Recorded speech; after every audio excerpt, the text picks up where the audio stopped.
Cocok juga kan kalau lihat-lihat berdua. Gimana, Esan? Iya. Iya sih mirip.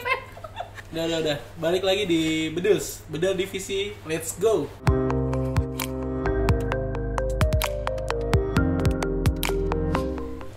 Gimana kabar? Sehat pada? Sedang. Alhamdulillah. Hah? Sedang. Di episode sebelumnya itu kita ngebahas tentang R&D, yaitu relationship apa? Relationship and development. Ya, relationship and development. Perkenalan dulu kali ya dari kakaknya ini, namanya siapa kak? Ilda. Nah yang satunya lagi dengan mas siapa? Iya. Mas Ijal. Sebenarnya kan sebelumnya tadi gue bilang kan ya, kita udah bahas R&D. Nah sekarang ini kita mau bahas divisi kalian. Nah RO itu dari singkatan apa sih? Recruitment officer, Mas. Bisa dijelasin gak sih recruitment officer itu apa? Ditawa kira Kamu yang jawab, ntar gua. Kamu yang jawab. Ya, jadi recruitment officer itu salah satu divisi yang tugasnya itu merekrut karyawan. Apalagi kan kita kan di sini kan perusahaan outsourcing ya. Jadi kita tuh memenuhi kebutuhan baik itu di internal dan juga eksternal yang dibutuhin sama semua klien yang kerja sama kita. Oke. Nah untuk Kasuara ini sendiri biasanya job desk apa yang diperluin sih? Kebanyakan Job desk. jawab sih. Posisinya Posisi. Posisi. Oh ya, oke. Desk. Gak apa-apa, kan masih belajar. Tawain lu Dika. Astagfirullah. Dari Haswara ini sendiri, kira-kira posisi apa yang paling banyak dibutuhkan? Untuk yang internal atau eksternalnya? Yang eksternal. Kalau eksternal itu kan dari ini ya, permintaan dari klien Iya, kan. betul. Kira-kira posisi apa aja yang dibutuhkan? Zaman sekarang kan lebih ke arah sosial media ya. Lewat apapun sekarang sosial media, baik itu pemasaran maupun apaan aja. Jadi kebanyakan klien kami membutuhkan host live streaming. Jadi cewek yang kayak nge-host gitu bro. Jadi pembawa acara tapi dia jual barang. Sekalian selling jadi. Selling gitu. Jadi selling kayak gitu. Kayak live di Shopee, di Facebook dan sebagainya. Nah itu sekarang lebih ke arah situ sih untuk masalah penjualan barang. Jadi lebih ke ini ya sekarang ya, apa pemasaran saya tuh lebih ke digital ya sekarang. Digital, karena kan era sekarang kan era zaman batu ya. Jadi digitalisasi gitu. Salah. Iya. Oke. Ke arah situ. Kalau untuk menjadi seorang RO ini ya, kira-kira ada nggak sih kayak kemampuan untuk menjadi RO itu seperti apa? Kalau RO itu yang pertama itu pasti harus bisa interview kandidat sih. Karena kan interview itu kan kita gimana tahu kandidat itu qualified atau enggak kan dari interview. Selain itu juga ada tes dan juga kita screening juga sih sebelumnya. Perlu nggak sih kayak kita tuh untuk menjadi seorang RO tuh kayak bisa ngebaca orang gitu? Mungkin dari karakter ataupun dari apa yang dari orang itu miliki gitu. Sangat perlu lah bro. Karena kan dalam interview itu kita sama aja kita ngegali kepribadiannya dia, kita kulik, nanti kita bakal tahu tuh kepribadiannya ini gimana, cocok nggak untuk klien. Kalau misalnya nggak cocok ya kita kesampingkan dulu, bukan kita buang. Nanti siapa tahu ada klien yang butuh, nanti kita salurkan lagi ke tempat klien yang butuh itu sih. Jadi untuk database dulu kita. Untuk database sih lebih tepatnya. Sejauh ini kira-kira kesulitan apa sih yang pernah kalian dapetin dalam proses rekrutmen? Kalau yang sulit itu ketika kebutuhannya itu agak sulit sih memang. Kayak misalkan ada posisi yang kita belum pernah sebelumnya nih di sini yang belum pernah kita handle, terus tiba-tiba ada kebutuhan tersebut gitu. Dan itu sih yang kita harus benar-benar ekstra nyari kandidatnya. Udah berapa lama nih untuk menjadi seorang recruitment officer? Kalau gue 3 tahun, dia 2 tahun 6 bulan, selang 6 bulan. Berarti lebih tua lu ya? Iyalah 6 bulan doang. Iya, kan dari muka sih. Bukan dia. Udah cukup lama juga nih ya. Berarti kan banyak wajah-wajah ataupun orang-orang yang kalian jumpai atau kalian pernah proses dalam rekrutmen. Ada pengalaman apa aja yang pernah kalian rasain? Kalau gue sih ada pengalaman menarik pernah dulu pada saat interview ibu-ibu, kalau nggak salah ibu-ibu. Aduh, sorry gue potong. Itu dalam kebutuhan apa nih? Telemarketing kalau nggak salah, telemarketing. Jadi dia ngelamar, terus interview sama gue kulik. Gue lebih ke arah masalah pribadinya dia, gue kulik tuh. Akhirnya gue kulik terus, nangis bro. Nangis kenapa tuh? Ngomongin masalah anak kalau nggak salah. Terus gue kulik, ya gue pancing gitu biar dia, gue kan sekalian belajar juga ya, sekalian improve gitu. Intinya gue pengen tahu karakternya dia gimana. Ternyata gue dapet nih hal yang ngebuat dia nangis. Nah gue coba, bener dia nangis, kejer, nggak nangis yang enggak, nangis yang bener-bener nangis. Natural gitu emang. Natural. Sampai segitunya gitu gue bisa bikin orang nangis cuma gara-gara gue interview dia. Itu sih pengalaman gue. Kalau nggak salah ada namanya ya, kalau misalnya kita interview lebih dalam tuh apa yang namanya, in-depth ya? Deep. In-depth. In-depth. Iya. Karena sebelumnya gue juga pernah punya pengalaman kayak gitu juga. Oh gitu. Nah Pernah kalau di buat interview, gimana? kan pernah di interview sih, kayak gue pernah dulu bekerja sebagai Pawang satwa. Iya juga sih, dari Cocok sih bajunya. bajunya. Iya, ini kan lagi kerja di Taman Safari nih kita sekarang. Ya gimana? Bisa aja. Pernah kayak ngaudisi orang-orang di acara TV kan, ada namanya mikrofon pelunas hutang. Nah itu kan sebelum mereka jadi peserta, mereka itu harus melakukan audisi dulu. Kebetulan gue sebagai interviewernya mereka gitu lah, gimana kayak total hutang segala macamnya. Nah itu sampai harus dalam-dalam banget sih. Bener emang kita dibutuhkan kayak gitu yang bisa ngebaca karakter orang itu. Bener nggak sih apa yang diomongin ini bohong atau enggak kan kayak gitu ya. Gitu. Nah kalau dari pengalaman yang Mbak Hilda, Kalau misalkan dari pengalaman sih paling diingat itu kalau misalnya ada kandidat terus dia datang interview, terus pernah tuh waktu itu dia tuh memang nggak cocok mungkin ya sama yang kita referensikan gitu ya. Terus dia langsung tiba-tiba ngambil CV-nya gitu aja gitu lah, jadi kayak nggak mau naruh CV gitu kan. Itu kan dari attitude-nya kan langsung kayak kurang Baca lah ya, ya. kurang gitu sih. poin paling penting apa untuk istilahnya bisa lolos interview gitu? Attitude sih gua.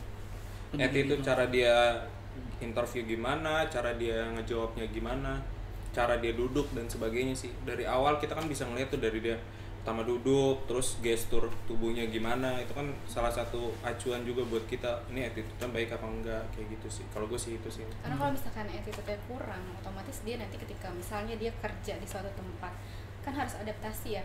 Dia cenderung kayak nggak mau terima masukan, terus arahan dari entah itu atasannya di tempat kerjanya tersebut ataupun nanti dengan rekan kerjanya tuh agak susah. Sama seperti yang kata podcast Pak Popo sebelumnya yang di ngobrol aja itu, kalau saya kita ngebahas tuh pernah attitude is everything. Bener kan ya? Kira-kira prosesnya tuh gimana sih untuk dalam proses rekrutmen? Kalau prosesnya tuh gini, ketika ada kebutuhan kan pasti dari BND ataupun dari R&D kan akan info ke kita nih.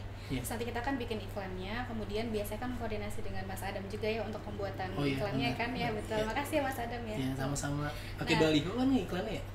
Di koran. Di koran. Nah dari iklan itu udah tayang, kita update di sosial media, kemudian di portal job juga. Nah setelah itu nanti kita screening CV yang masuk, yang qualified itu yang kita undang. Oh jadi sebelum mereka dipanggil interview, kalian screening dulu terlebih dahulu ya sebelum interview. Nah terus setelah di screening terus dipanggil interview? Di interview tuh apakah dia qualified atau enggak. Misalnya dia qualified, kita kirim ke user. Tapi kalau misalkan dia nggak qualified tapi bisa direferensikan ke posisi lainnya, itu biasanya kita pakai buat database. Oke. Setelah diinfokan ke user, kemudian ada tahap selanjutnya atau gimana? Nah setelah kita udah dapat kandidat nih, jadi nanti kita kirim kandidatnya ke R&D. Nanti R&D yang meneruskan ke user. Anak itu nanti proses interview user, sign kontrak dan lain sebagainya itu udah di ranahnya R&D. Jadi semua tuh bersinambungan. Ini kan baru masih dalam tahap interview ya, terus dilanjutkan oleh R&D. Nah kebetulan kan ada juga yang istilahnya namanya psikotest. Nah untuk psikotest itu sendiri dari kalian atau dari R&D yang melakukan hal itu? Kalau psikotest itu yang menjadwalkan itu R&D, karena kan R&D yang tektokan sama user. Tapi untuk yang melakukan psikotest itu di kami. Prosesnya lebih panjang juga ya? Betul. Tidak semudah itu kawan. Berarti tanggung jawab kalian tuh sebenarnya besar juga ya, yang bertanggung jawab dari kandidat yang dikirim ke klien. Iya sebenarnya ya dibilang besar, ya besar, dibilang nggak besar ya nggak besar juga. Penyaring pertama lah ibarat kata kayak gitu. Semua banyak orang, klien butuh, kita saring dulu, ntar kita dapat, baru kita kasih ke klien nyaring lagi, ngasih yang terbaik yang diinginkan klien. Tapi kan kliennya mau yang terbaik dari yang terbaik. Mungkin si kliennya itu penyaringan kedua lebih ketat lagi. Tanggung jawab ya pasti besar namanya kita kirim kandidat ke klien ya. Karena menurut gue nih ya, kenapa bisa dibilang lebih besar ya, karena kan kualitas dari perusahaan kita sendiri. Betul. Sebagai perusahaan outsourcing ya istilahnya nama baik kita kan dari SDM yang nanti kita kirim itu kan. Kalau seandainya yang kirim kita nggak bagus terus dikirim klien, kayaknya nanti kan klien seakan-akan berpikir wah ini perusahaannya kayaknya kurang mampu memenuhi kebutuhan mereka. Iya, kurang mampu gitu kebutuhan ya. Mereka kan, nah kayak gitu. Karena sih kita kan ujung-ujungnya PKWT, karena kan outsourcing, jadi kita tuh dibayar jasanya ketika DM yang mereka minta itu terpenuhi. Tips apa yang mau kalian kasih ke teman-teman yang nantinya akan jadi kandidat di sini? Kalau tipsnya itu yang pertama, itu dimanapun si kandidat itu mau melamar, itu harus tahu perusahaannya dulu gitu. Jadi jangan sampai ketika interviewernya nanya nih misalkan mbaknya tahu nggak perusahaan kami bergerak di bidang apa gitu, dia malah bilang nggak tahu atau belum sempat cari gitu. Terus kedua itu pahami job desk yang mau dilamar sih lebih tepatnya. Orang melamar suatu job desk dia kan udah tahu ya gitu kan, nggak malah pas interview malah nanya emang misalkan collection itu apa ya mbak gitu. Banyak nggak sih yang kayak gitu? Banyak. Udah banyak. Mereka asal apply sih, ketika dipanggil datang, tapi pas ditanya misalkan kenapa melamar posisi SPG gitu misalnya, mereka jawab karena saya ngelamarnya banyak dan yang dipanggil di sini dulu gitu. Itu sih kalau bisa sangat-sangat dihindari. Nah, kalau misalnya ada orang kayak gitu, penilaian kalian tuh bagaimana? Ya kita gali dulu sih pertama, apakah dia memang cuma coba-coba aja kan. Kalau coba-coba lebih baik nggak usah gitu kan, karena memang dari awal dia nggak niat untuk melamar posisi tersebut. Mungkin kita hindari takutnya ya memang mereka belum tentu bisa menguasai posisi itu ya. Betul. Oke. Kalau dari Abang Akmal sendiri gimana? Pertama banget ya harus mandi dulu ya. Yang pertama harus mandi, terus berpakaian rapi, karena kan kita sebagai interviewer pasti yang pertama kita ngelihat casingnya dulu, visualnya dulu. Wah ini gimana nih, rapi atau enggak pakaiannya. Baru ke yang tadi yang saya bilang sih, lebih ke attitude sih. Saya cara gimana nanggepin pertanyaan dari kami, ngejawabnya gimana, apa ini orang songong enggak apa. Kan ada tuh orang baru datang langsung begini duduk. Kayak tuan takur. Buset dah. Itu biasanya yang agak-agak tinggi tuh, posisi agak-agak tinggi tuh kayak gitu tuh, level manager apa gimana biasanya kayak gitu tuh. Nah itu kita harus bedain juga tuh karakternya. Oh mungkin ini memang levelnya udah tinggi ya, kita kayak nyimbangin, nauin lah. Oh dia udah tinggi. Cuman kan kalau misalnya kayak yang SPG atau gimana yang masih di bawah, iya staff gitu, tapi dia attitude-nya udah kayak manajer, kan nggak etis juga maksudnya untuk memilih dia atau memasukkan dia ke tempat klien kayak gitu sih. Rapi lah minimal, kalau jangan pakai kaos ke tempat kerjaan. Kaos jeans dihindari. Iya. Apalagi kaos partai. Kaos partai apalagi tuh kan tipis bahannya, ngeri masuk angin. Iya. Soalnya kita juga nggak nyiapin minyak angin kan di sini. Tolak angin doang paling, ngerokin mah enggak. Gitu. Awal mulanya kalian tuh bisa jadi RO tuh bagaimana? Kalau dari gue memang dari pas lulus itu langsung jadi RO juga di perusahaan outsourcing juga. Habis itu pas pindah ke sini kebetulan sama juga di RO. Berkesinambungan, jadi iya, betul. Nyambung lah ibarat kata. Sejalan gitu. Nah, kalau masnya gimana? Si nyambung gue mah nih. Sebelumnya gimana? Awal lulus jadi telemarketing dulu.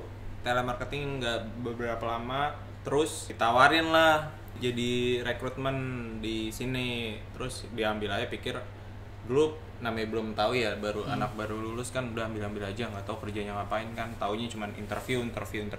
Nah, lalu ini kan sama yang kayak tadi seperti pembahasannya sebelumnya, kayak lu tadi bilang kan interview aja, tapi sebelumnya lu nguasain juga nggak sih tentang RO ini? Sebelumnya enggak. Tapi lu pelajari dari nol. Iyalah pasti belajar. Semua dalam hidup kita ngapain juga pasti butuh belajar, bro.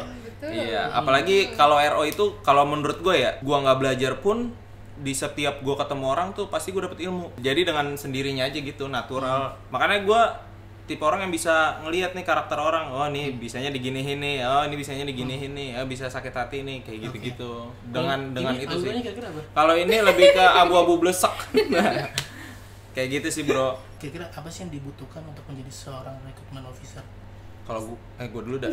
Kalau gue sih komunikasi sama ingin apa ya, ingin terbang, ingin tahu. Aku ingin terbang bebas di angkasa.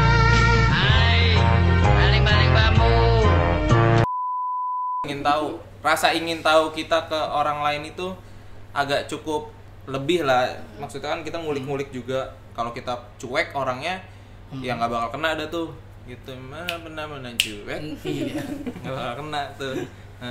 Kayak gitu. Kalau Ildan nih lebih spesifik mungkin nih. Gini kali ya, karena kan rekrutmen awalnya banget kan interview ya. Interview itu enggak misalnya dengan sekali interview terus kita langsung bisa gitu kan, harus berkali-kali gitu kan. Karena untuk menggali karakter itu enggak cukup interview hitungan jari itu nggak bisa gitu. Bahkan bisa jadi yang expert interview pun dia udah menjalani sebagai interviewer itu bertahun-tahun gitu. Jadi kalau interview itu bukan hanya kita tanya jawab udah selesai gitu, tapi untuk mendalami itu kita harus belajar. Dengan jam terbang juga sih, seperti jam terbang, bro. Pak Popo juga pernah bilang. 3 kata untuk menjadi seorang recruitment officer. Belajar. Terus? Tambahin 1 Bang. Lah, Kan 3 satu kakak. orang 3. Tadi katanya 1.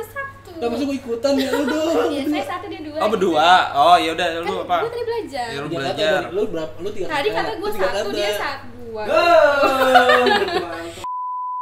Belajar, kemudian ingin tahu, Terus? disiplin. Disiplin dalam artian ini ya kandidatnya. Oke, paham. Apa tuh? Tenggat waktu. Tenggat waktu ya. Apa tuh tenggat waktu dalam Deadline. deadline? Iya itu maksudnya. Iya. Ya.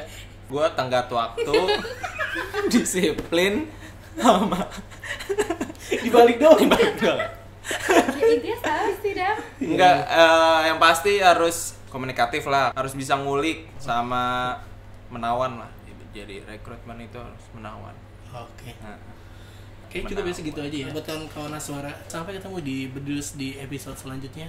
Mungkin bagi kalian yang mau kira-kira divisi apa lagi yang mau perlu kita bahas, di komen di bawah.